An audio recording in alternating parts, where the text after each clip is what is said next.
اللہ تبارک و تعالی نے ہم تمام انسانوں کو ایک وقت معین، ایک وقت مقرر تک اس دنیا کے اندر روانہ فرمایا ہے۔ ہر انسان کو ایک نہ ایک دن ضرور اس دنیا سے واپس لوٹ کر جانا ہے۔ انسان کی منزل اور اس کا مقام دنیا نہیں ہے، بلکہ اللہ کی رضا، اللہ کی خوشنودی، اس کی رحمت اور اس کی جنت بندے مومن و مسلمان بلکہ ہر انسان کی منزل اور مقام ہے۔ اللہ تبارک و تعالی نے اس منزل تک پہنچنے کے لیے اللہ کی رحمت اور اس کی جنت کو حاصل کرنے کے لیے جو اعمال، جو احکام، جو عبادات ہمیں عطا فرمائے ہیں، جو ذرائع اللہ تعالیٰ نے اس منزل تک پہنچنے کے لیے اس امت کو عطا فرمائے ہیں، ان ذرائعوں میں سے ایک ذریعہ نیک لوگوں کی صحبت ہے۔ اللہ کے نیک بندوں کے ساتھ اگر ہمارا تعلق رہے گا، اللہ کے نیک بندوں کے ساتھ ہمارا اٹھنا بیٹھنا رہے گا، صالحین کی صحبت اگر ہمیں نصیب ہوگی تو اس کی برکت سے اللہ تبارک و تعالی ہمیں رحمت اور جنت کی اس منزل تک پہنچائیں گے، کیونکہ اللہ کا وعدہ ہے نیک اور اچھے سچے صالح لوگوں کی منزل اور ان کا مقام، ان کا ٹھکانہ جنت ہے۔ اسی لیے اللہ تعالیٰ نے فرمایا یا ایھا الذین آمنوا اتقوا اللہ وکونوا مع الصادقین، اے اللہ کے بندو اللہ سے ڈرو اور نیک لوگوں کے ساتھ بیٹھو، نیک لوگوں کی دوستی اور ہم نشینی اختیار کرو۔ فَأَعْرِضْ عَمَّنْ تَوَلَّى عَنْ ذِكْرِنَا، ایسے لوگوں سے دور رہو جو اللہ کے ذکر سے، اللہ کی یاد سے منہ موڑ جاتے ہیں۔ وَلَا تُطِعْ مَنْ أَغْفَلْنَا قَلْبَهُ عَنْ ذِكْرِنَا وَاتَّبَعَ هَوَاهُ، نفسانی خواہشات کو منزل بنا کر من چاہی جی چاہی زندگی گزارنے والوں کی دوستی اختیار نہ کرو، ایسے لوگوں کے پیچھے نہ چلو جن کا دل اللہ کی یاد سے غافل ہے۔ اللہ تبارک و تعالی نے قرآن مجید میں اچھے اور سچے نیک اور صالح لوگوں کی دوستی اور ان کی ہم نشینی اختیار کرنے کا حکم فرمایا، اور برے لوگوں کی صحبت اور اس کے برے اثرات اور اس کے نتائج اور اس کے برے انجام کو بھی ذکر فرمایا۔ اس سے بڑا برا انجام کیا ہوگا؟ اللہ کا کلام کہتا ہے الملک یومئذ الحق للرحمن وکان یوما علی الکافرین عسیرا، قیامت کے دن رحمان کی حکومت ہوگی، اسی کا حکم چلے گا، اسی کا اختیار ہوگا، اور بتاؤں وہ دن کافروں پر بڑا سخت ہوگا۔ اس دن کافر لوگ بڑے سخت نادم اور پریشان ہوں گے۔ اور سنو اس دن کی علامت یہ ہے وَيَوْمَ يَعَضُّ الظَّالِمُ عَلَى يَدَيْهِ، ظالم لوگ اس دن حسرت کے ساتھ، افسوس کے ساتھ ندامت اور شرمندگی کے ساتھ اپنے انگلی کو منہ میں داخل کریں گے اور افسوس کرتے ہوئے اپنی انگلی کو چباتے چباتے اپنے ہاتھ کو کھا کر ختم کر دیں گے، ان کو محسوس نہیں ہوگا۔ علی یدیہ، افسوس کریں گے، انگلی منہ میں داخل کریں گے، اپنے سارے ہاتھ کو کاٹ کھائیں گے، ان کو پتہ نہیں چلے گا، اتنے گہرے رنج میں افسوس میں ہوں گے۔ ان کی زبان سے یہ الفاظ نکلیں گے، یقول یا لیتنی اتخذت مع الرسول سبیلا، کاش میں اللہ کے رسول صلی اللہ علیہ وسلم کی شریعت پر چلتا، نیک لوگوں کی صحبت میں اختیار کر لیتا، کسی عالم کی مجلس میں بیٹھ جاتا، کسی مدارس عربیہ میں پڑھنے والے طلباء کے ساتھ وقت گزار لیتا، کسی جماعت، کسی ذکر کی مجلس میں میں شامل ہو جاتا۔ یا ویلتا، ہائے میری بدبختی، ہائے میری شامت، ہائے میری بدقسمتی، یا ویلتا، کاش کاش، یا لیتنی لم اتخذ فلانا خلیلا، فلان کو میں اپنا دوست نہ بناتا، فلاں انسان کے ساتھ میں دوستی نہ کرتا۔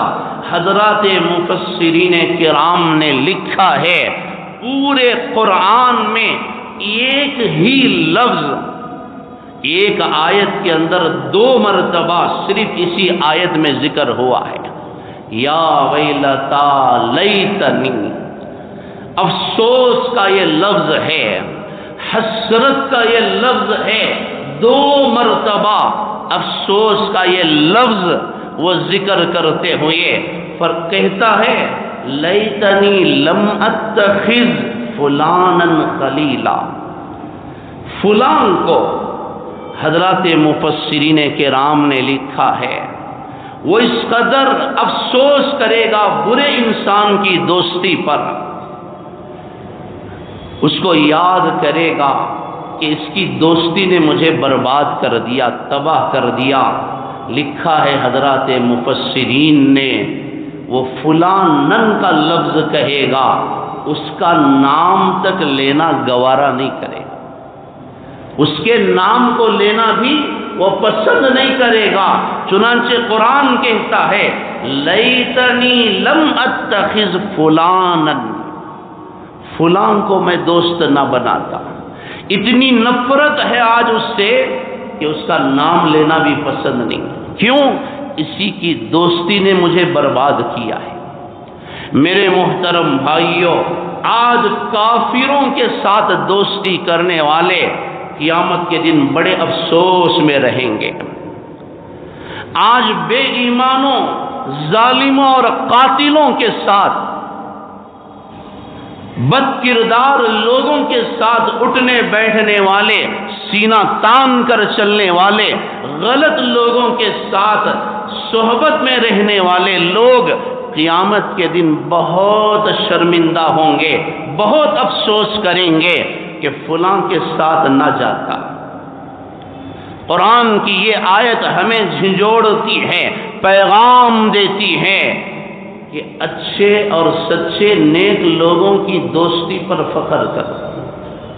آج کیا ہوتا ہے، کوئی بڑا آدمی، مثال کے طور پر کوئی منسٹر، کوئی MLA، کوئی مالدار آدمی، کوئی روبدار آدمی، کوئی نامدار آدمی اگر ہمیں مل جائے تو اس کے ساتھ ایک تصویر لے لیتے ہیں، اپنے دکان میں، مکان میں، دفتر میں، شو روم میں، اپنی آفس میں، یہاں تک کہ اپنے فون میں بھی اس کی DP رکھ لیتے ہیں۔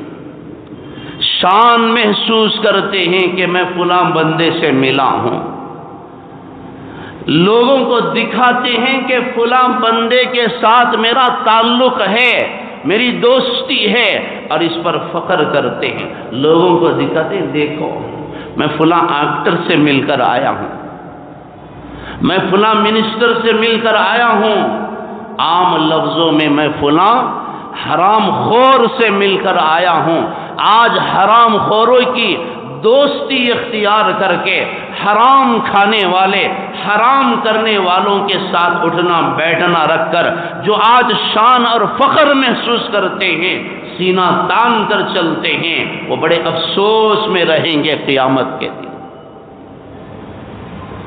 نیک لوگوں کے ساتھ بیٹھو، ان کی نیکی، ان کا تقوی، ان کی عبادات تمہیں جنت میں لے کر چلے جائیں۔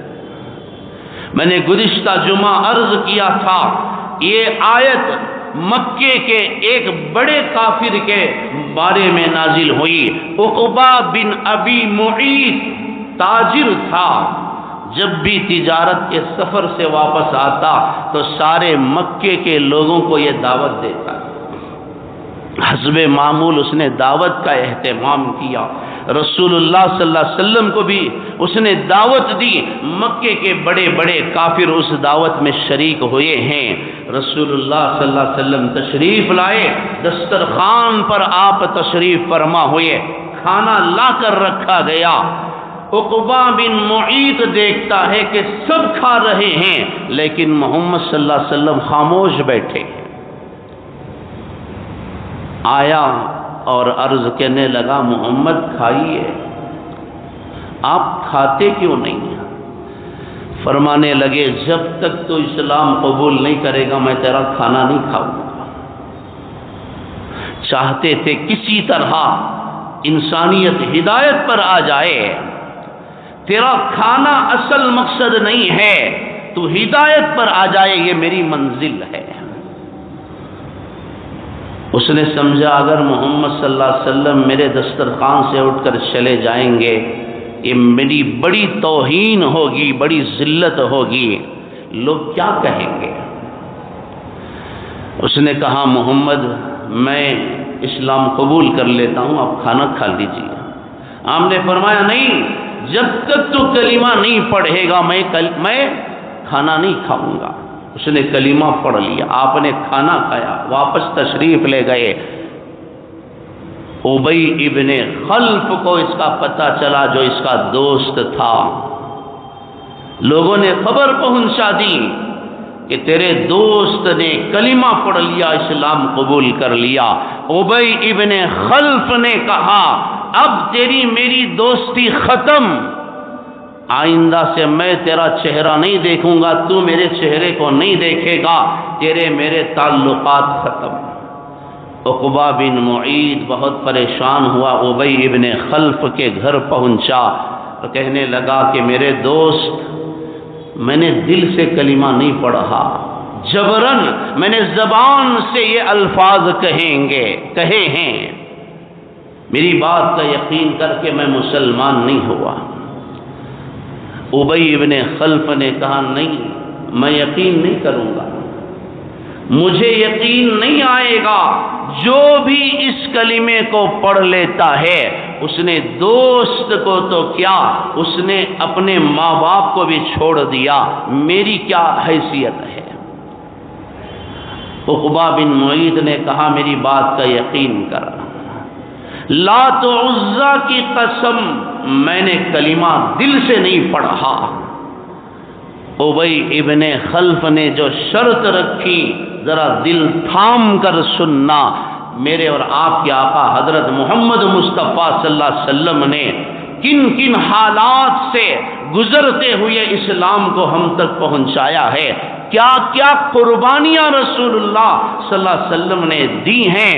ابی ابن خلف نے کہا، اچھا اگر تو اپنے دعوے میں سچا ہے تو میری ایک شرط ہے، اس پر تجھے عمل کرنا پڑے گا۔ شرط کیا ہے؟ جا محمد صلی اللہ علیہ وسلم صحن حرم میں بیٹھے ہیں، جا کر نعوذ باللہ ان کے چہرے پر تجھے تھوکنا پڑے گا،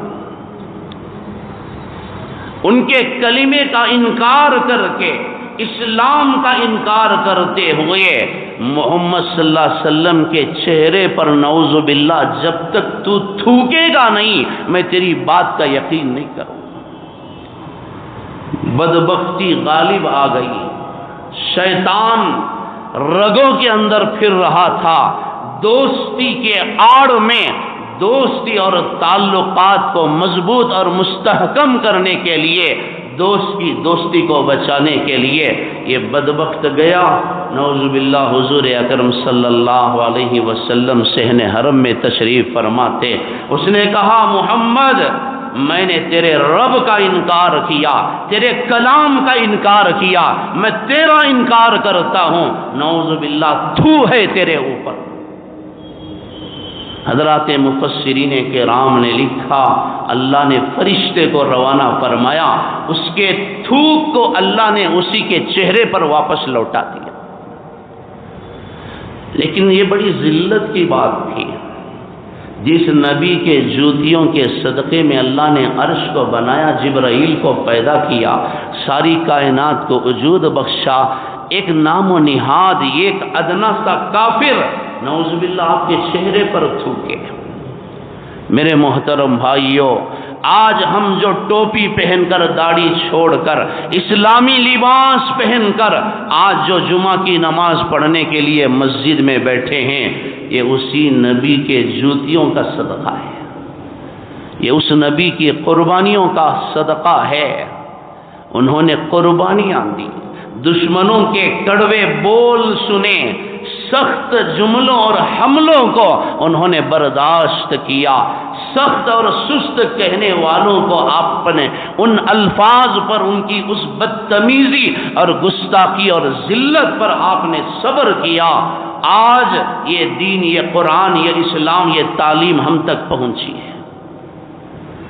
اگر انہوں نے صبر نہ کیا ہوتا، انہوں نے قربانی نہ دی ہوتی، تو پتہ نہیں میں اور آپ کس مندر میں سجدہ کرتے ہوئے، کس مندر کی گھنٹی ہلاتے ہوئے ہم نظر آتے۔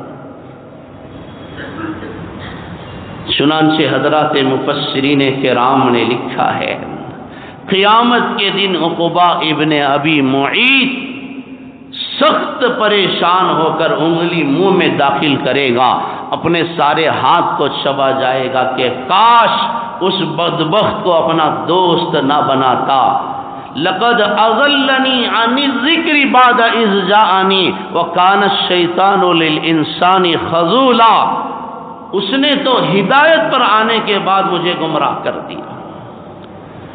میں آپ کی توجہ چاہتے ہوئے بالخصوص ان احباب کی جو محض چھوٹے سے عہدے کے لیے، چند اختیارات کو حاصل کرنے کے لیے اور چند ٹکوں کو حاصل کرنے کے لیے بڑی خوشی کے ساتھ اللہ کو ناراض کرتے ہیں، اپنے سیاسی آقاؤں کو خوش کرنے کے لیے جو اللہ کو ناراض کرتے ہیں، قرآن مجید کی ان آیتوں کو ان کو پڑھنا پڑے گا اور اس پر غور کرنا پڑے گا۔ سیاست کے لیے اپنے سیاسی آقاؤں کو خوش نہ کرو۔ لا طاعت لمخلوق فی معصیت الخالق، اللہ کو، خالق کو ناراض کر کے مخلوق کو خوش کرنا حرام ہے، ناجائز ہے۔ تیری کرسی سے، تیری دولت سے، تیری جائیداد سے تیرا رب ناراض ہوتا ہے تو جوتی ہے اس دولت اور اس کرسی پر۔ حرام ہے وہ دولت جس دولت سے تیرا رب تجھ سے ناراض ہوتا ہے، جو جائیداد، جو عہدہ اور اقتدار تیری آخرت کو بگاڑتا ہے، تجھ سے جنت کو چھین لیتا ہے، ایسا اقتدار حرام ہے تیرے لیے۔ رسول اللہ صلی اللہ علیہ وسلم نے ارشاد فرمایا، میری امت کا بدترین انسان وہ ہے جو اپنے دوست کی دنیا کے لیے اپنی آخرت کو تباہ کر دے، اپنے دوستوں کو خوش کرنے کے لیے اللہ اس کے رسول کو ناراض کر دے۔ حضرات صحابہ کرام کی زندگی نمونہ ہے ہمارے لیے، آئیڈیل ہے۔ حضرت سعد رضی اللہ عنہ کلمہ پڑھ لیتے ہیں، ماں کو پتہ چلا، ماں نے بھوک ہڑتال شروع کر دی۔ ماں کو پتہ چلا کہ بچہ کلمہ پڑھ چکا ہے، ماں نے کھانا پینا چھوڑ دیا، بھوک ہڑتال پر بیٹھ گئی۔ کہنے لگی مر جاؤں گی اس وقت تک پانی کا ایک گھونٹ بھی نہیں پیوں گی جب تک کہ تو اسلام کو نہ چھوڑ دے۔ حضرت سعد رضی اللہ عنہ بار بار آتے ہیں، ماں کو سمجھاتے ہیں، اماں جان مجھے بدنام نہ کر، مجھے پریشان نہ کر، تجھے اللہ اس کے رسول کا واسطہ دیتا ہوں، کھانا کھا لے۔ نوالے لقمے بنا کر ماں کے منہ میں ٹھونستے ہیں، ماں انکار کر دیتی ہے، کھانا چھوڑ دیتی ہے۔ 100 مرتبہ ماں کو سمجھایا، ماں کھانا کھانے کے لیے تیار نہیں، ضد پر اڑی ہے کہ جب تو کلمہ چھوڑ دے گا اسلام سے باز آ جائے گا اس وقت کھانا کھاؤں گی، ورنہ اسی طرح مر کر چلی جاؤں گی، سارا شہر سارا معاشرہ تجھے تانا دے گا اور تو ماں کا قاتل ٹھہرایا جائے گا، لوگ کہیں گے کہ یہ ماں کا قاتل ہے۔ حضرت سعد رضی اللہ عنہ کو ایمانی غیرت جاگتی ہے، جوش میں آتے ہیں، کہنے لگے اماں جان تیری جیسی 100 ماؤں کو چھوڑ سکتا ہوں، اسلام چھوڑ نہیں سکتا، تجھ جیسی 100 ماؤں کو قربان کر سکتا ہوں اسلام کے لیے، ایمان کے لیے، کلمہ نہیں چھوڑوں گا۔ وَإِن جَاهَدَاكَ عَلَىٰ أَن تُشْرِكَ بِي مَا لَيْسَ لَكَ بِهِ عِلْمٌ فَلَا تُطِعْهُمَا وَصَاحِبْهُمَا فِي الدُّنْيَا مَعْرُوفًا۔ تمہارے ماں باپ بھی اگر تمہیں غلط باتوں کا حکم کریں، کفر و شرک کرنے پر تمہیں آمادہ کریں، تو غلط اور حرام ناجائز باتوں میں ماں باپ کی اطاعت بھی جائز نہیں ہے۔ ماں کو چھوڑ کر چلے گئے۔ یہ تھے صحابہ کے وہ کارنامے۔ میں بڑے ادب کے ساتھ، بڑی خیر خواہی کے ساتھ میں گزارش کروں گا، بطور خاص وہ احباب جو سیاست کے شعبے میں کام کرتے ہیں، سیاست کی لین میں جن کے اوقات گزرتے ہیں، خدا را اللہ اس کے رسول کا واسطہ دے کر کہتا ہوں، اپنے سیاسی آقاؤں کو خوش کرنے کے لیے اللہ اس کے رسول کو ناراض نہ کر، بہت بڑی قیمت چکانی پڑے گی۔ آج کے اس عہدے اقتدار اور کرسی کے لیے ایمان کے سودے نہ کرو۔ آج یہ لوگ تمہیں جو سلام کر رہے ہیں، یہ جو تمہاری شال پکڑ کر چل رہے ہیں، تمہارا ہار تھام کر چل رہے ہیں، تمہارے لیے کرسی کا انتظام کر رہے ہیں، کل جب تمہاری آنکھیں بند ہوں گی، اللہ کی قسم تمہارا جنازہ اٹھائے جانے سے پہلے یہ لوگ کسی اور منسٹر کے در پر چلے جائیں گے، یہ تو تمہاری قبر تک بھی تمہارا ساتھ نہیں دیں گے۔ ایسے لوگوں کی دوستی پر بھروسہ اور یقین نہ کرو۔ اور جہنمی کیا کہیں گے؟ ہمارا تیسرا جرم یہ تھا، وَكُنَّا نَخُوضُ مَعَ الْخَائِضِينَ، برے لوگوں کی صحبت میں ہم بیٹھتے تھے، برے لوگوں کی دوستی پر ہم فخر کرتے تھے، ان لوگوں کی دوستی، صحبت اور ان کی ہم نشینی اور مجلس نے ہمیں جہنم میں پہنچا دیا۔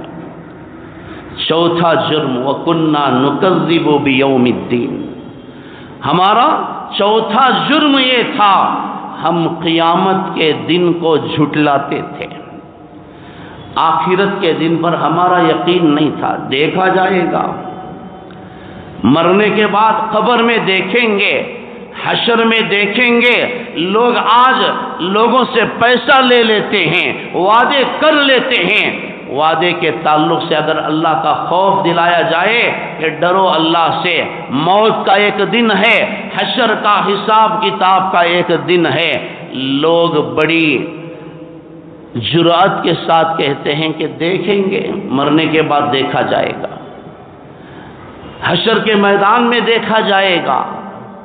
آج یہ جواب دے دینا آسان ہے، کل قبر میں، حشر میں اس کا جواب دینا بڑا مشکل ہے۔ وَكُنَّا نُكَذِّبُ بِيَوْمِ الدِّينِ، آخرت کے دن پر ہمارا بھروسہ نہیں تھا، مرنے کے بعد اٹھائے جانے پر ہم یقین نہیں کرتے تھے، اسی لیے تو آج مسلمان حرام کھاتے ہیں، حرام کرتے ہیں، ظلم کرتے ہیں، اگر اللہ کا خوف ہوتا، اللہ کے سامنے کھڑے ہونے اور جواب دہی کا احساس ہوتا تو آج زندگی گزارنے کے وہ طریقے نہ ہوتے، وہ نمونے ہمارے سامنے نہ آتے جس طرح آج ہم زندگی گزار رہے ہیں۔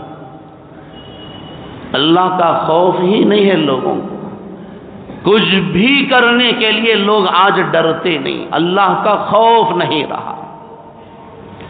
اور رسول اللہ صلی اللہ علیہ وسلم کے لائے ہوئے پیغام اور آپ کی تعلیمات پر سب سے زیادہ شک کفار و مشرکین کو اس بات پر ہوتا تھا کہ مرنے کے بعد ہم دوبارہ کیسے زندہ کیے جائیں گے۔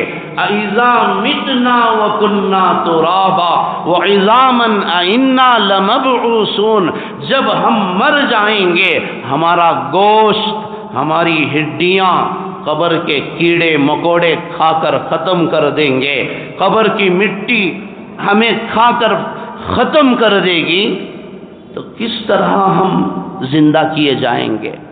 اَإِنَّا لَمَبْعُوثُونَ، کیا پھر دوبارہ ہمیں اٹھایا جائے گا؟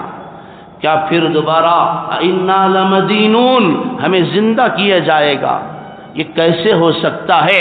اے محمد صلی اللہ علیہ وسلم، اگر تو اپنے دعوے میں سچا ہے تو چل، ہم تجھے لے کر قبرستان کو جاتے ہیں، وہاں ہمارے باپ دادا مرے پڑے سوئے پڑے ہیں، ان کو اٹھا کر ان کو زندہ کر کے دکھا، پھر تیرا کلمہ ہم پڑھیں گے۔ مرنے کے بعد پھر دوبارہ اٹھائے جانے کا تیرا یہ دعویٰ سچا ہے تو ہمارے باپ داداؤں کو زندہ کر کے دکھا۔ ہوگا ما ينظرون الا صیحۃ واحدہ، ضرور ہوگا۔ اللہ تبارک و تعالی فرماتے ہیں انتظار کرو اس گھڑی کا، فرشتے کی ایک پکار پر، فرشتے کی ایک چیخ پر تم سب مٹی جھاڑتے ہوئے کھڑے ہو جاؤ گے، تم سب کو لایا جائے گا۔ وَكُلُّهُمْ آتِيهِ يَوْمَ الْقِيَامَةِ فَرْدًا، ایک ایک کو لا کر قیامت کے دن جمع کیا جائے گا۔ آج کہو جو کچھ کہنا ہے۔ کفار مکہ اس پر بڑا اعتراض کرتے تھے، یقین نہیں کرتے تھے۔ قرآن مجید کے 22ویں پارے میں سورہ یاسین کے آخری رکوع میں اللہ تعالیٰ نے اس مضمون کو ذکر فرمایا ہے۔ مکے کا ایک کافر تھا عاص ابن وائل، ایک دن وہ حضور صلی اللہ علیہ وسلم کی خدمت میں حاضر ہوتا ہے، اور آتے آتے ایک جانور کی ہڈی وہاں پڑی تھی، پرانی اور بوسیدہ ہو چکی تھی۔ اس ہڈی کو اس نے اٹھایا اور اپنے ہاتھوں سے انگلیوں سے اس ہڈی کو مسلتے ہوئے اس نے اس کا آٹا بنا لیا، اپنے ہاتھ میں چھپا کر لایا۔ حضور صلی اللہ علیہ وسلم تشریف فرما تھے، اس نے کہا یا محمد اتزعم ان ربک یحیی ہذہ وہی الرمیم، اے محمد آ کر اس نے کہا، چونکہ وہ ہڈی کا آٹا بنا کر لایا تھا، اللہ کر اس نے حضور صلی اللہ علیہ وسلم کے سامنے اس طرح پھونک ماری، وہ آپ کے چہرے اور آپ کے کپڑوں پر جا کر پڑا۔ ذلت کی انتہا، توہین اور گستاخی کی کوئی حد نہیں، کوئی ایسی ترکیب، کوئی ایسی تدبیر ان کافروں نے نہیں چھوڑی جس سے وہ لوگ اللہ کے رسول کو ذلیل کرتے، نعوذ باللہ۔ اس نے پھونک ماری، وہ آٹا آ کر آپ کے چہرے انور پر پڑتا ہے۔ کافر نے کہا اتزعم، تیرا گمان ہے، تیرا دعویٰ ہے، ان ربک، تیرا رب یحیی ہذہ، اس ہڈی کو پھر دوبارہ زندہ کرے گا، وہی رمیم، دیکھ میں نے اس کا آٹا بنا دیا، میں نے اسے ریزہ ریزہ کر دیا، بھلا یہ کیسے زندہ ہوگا؟ پھر سے تیرا رب اسے کیسے انسان بنا کر کھڑا کرے گا؟ اللہ تبارک و تعالی نے جبرائیل کو بھیجا، اللہ تعالیٰ نے جبرائیل علیہ السلام کو روانہ فرمایا، اس کی اس گستاخی پر اللہ نے قرآن کو اتار دیا۔ اولم یر الانسان انا خلقناہ من نطفہ فاذا هو خصیم مبین۔ اے جبرائیل جاؤ میرے حبیب سے کہو ہم اس کا جواب دیتے ہیں، اس کافر کے سوال کا جواب ہم دیں گے۔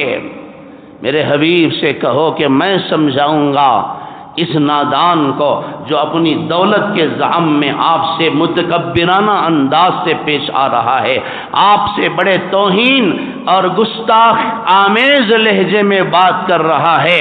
اے جبرائیل جا اور اس نادان سے کہہ اولم یر الانسان، دیکھو اس انسان کو، دیکھو اس نادان کو، انا خلقناہ من نطفہ، جسے میں نے نطفے سے ناپاک قطرے سے پیدا کیا، یہ تو تھا ہی نہیں، میں نے اسے وجود بخشا۔ وَنَسِيَ خَلْقًا، یہ اپنی اوقات کو بھول گیا، اپنی تخلیق کو یہ بھول گیا۔ فَإِذَا هُوَ خَصِيمٌ مُبِينٌ، اور میرے نبی سے حجت کرتا ہے، جھگڑا کرتا ہے، بحث و مباحثہ کرتا ہے۔ وَضَرَبَ لَنَا مَثَلًا، اور مثال بیان کرتا ہے، میرے نبی کے سامنے مثال پیش کرتا ہے، ہڈی لا کر اس کا آٹا بنا کر میرے نبی سے حجت کرتا ہے۔ وَنَسِيَ خَلْقًا، اپنی اوقات کو بھول گیا۔ قَالَ مَن يُحْيِي الْعِظَامَ وَهِيَ رَمِيمٌ، پوچھتا ہے کون اس ہڈی کو زندہ کرے گا؟ قل، اے میرے حبیب صلی اللہ علیہ وسلم فرما دیجئے، یحییھا الذی انشأھا اول مرہ، وہی ذات ان ہڈیوں میں پھر دوبارہ جان ڈالے گی جس ذات نے پہلی مرتبہ اسے پیدا کیا تھا۔ تو تھا ہی نہیں، اللہ نے تجھے دنیا میں لایا، اور تیری اوقات کیا ہے؟ نطفہ ہے، ناپاک قطرہ ہے، بدن کو لگ جاتا تو غسل واجب ہو جاتا۔ اپنی اوقات کو بھول گیا، اپنی حیثیت کو بھول گیا، آج کرسی پر بیٹھ کر، آج عہدے پر بیٹھ کر، آج حرام کے چند پیسے گنتے ہوئے اپنی اوقات کو بھول کر اللہ سے حجت کرتا ہے، اللہ کو ناراض کرتا ہے، اللہ اس کے رسول کو ان سے اعلان جنگ کرتا ہے، اپنی اوقات کو بھول گیا۔ وَنَسِيَ خَلْقًا، اے میرے حبیب کہیے ہم اس کا جواب دیتے ہیں، وہی ذات پھر دوبارہ اسے پیدا کرے گی، اسے کھڑا کرے گی جس نے اول مرہ ہوا بِكُلِّ خَلْقٍ عَلِيمٍ، وہ ہر چیز کو پیدا کر سکتا ہے۔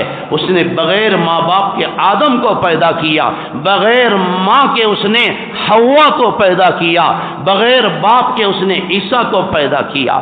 دنیا میں کوئی درخت نہیں تھا، اس نے اتنے درختوں کو پیدا کیا، اور دنیا میں کوئی پتھر نہیں تھا، اتنے پہاڑوں کو اس نے پیدا کر دیے۔ دنیا میں پانی کا ایک قطرہ نہیں تھا، تمہارے رب نے اسے وجود میں لایا۔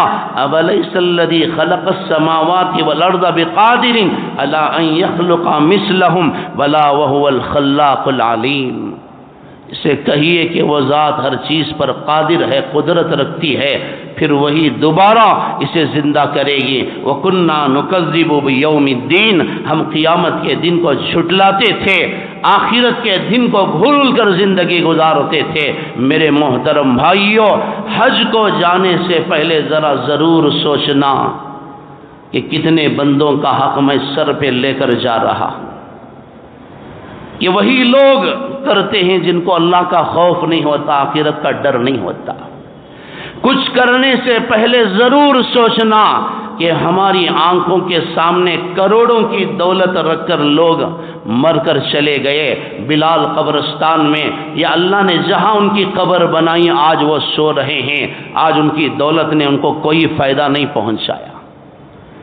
حرام کرنے سے پہلے، حرام کھانے سے پہلے اور کچھ ناجائز امور میں قدم رکھنے سے پہلے ضرور سوچنا کہ وہ كُنَّا نُكَذِّبُ بِيَوْمِ الدِّينِ، کہ کہیں اس چوتھی چیز قسم میں ہم شامل نہ ہو جائیں۔ اللہ سے ڈرتے ہوئے ہم کو زندگی گزارنا ہے۔ 4 جرائم، ہمارا پہلا جرم لم نکو من المصلین، ہم نماز نہیں پڑھتے تھے۔ ہمارا دوسرا جرم ولم نکو نطعم المسکین، کسی غریب کو ایک وقت کا کھانا نہیں کھلاتے تھے۔ ہمارا تیسرا جرم وکنا نخوض مع الخائضین، برے لوگوں کی صحبت میں ہم بیٹھتے تھے۔ ہمارا چوتھا جرم وکنا نکذب بیوم الدین، آخرت کے دن کو ہم جھٹلاتے تھے، حساب و کتاب کا ہمیں خوف نہیں تھا۔ کیا ہوا؟ حتی اتانا الیقین، اسی حالت میں ہمیں موت آ گئی۔ فما تنفعهم شفاعت الشافعین، آج کوئی ہماری سفارش کرنے والا نہیں ہے۔ نماز پڑھتے تو نماز بچا لیتی، کسی غریب کی مدد کرتے تو غریب کی دعا ہمیں بچا لیتی، کسی عالم اور نیک انسان کی صحبت میں بیٹھتے تو اس کی دوستی اور ہم نشینی ہمیں جنت میں لے کر چلی جاتی۔ اللہ سے ڈرتے ہوئے زندگی گزارتے تو آج اللہ کا خوف ہمیں بچا لیتا۔ ان چار جرائم کی وجہ سے ہم جہنم رسید ہوئے ہیں۔ ہم سوچیں کہ آج ان چار غلطیوں میں سے کون سی غلطی میں ہم مبتلا ہیں، اور اللہ سے دعا کیجئے کہ اللہ تبارک و تعالی ان چاروں جرائم سے ہم سب کی حفاظت فرمائے، پورے عالم اسلام کی حفاظت فرمائے۔ وآخر دعوانا الحمدللہ رب العالمین۔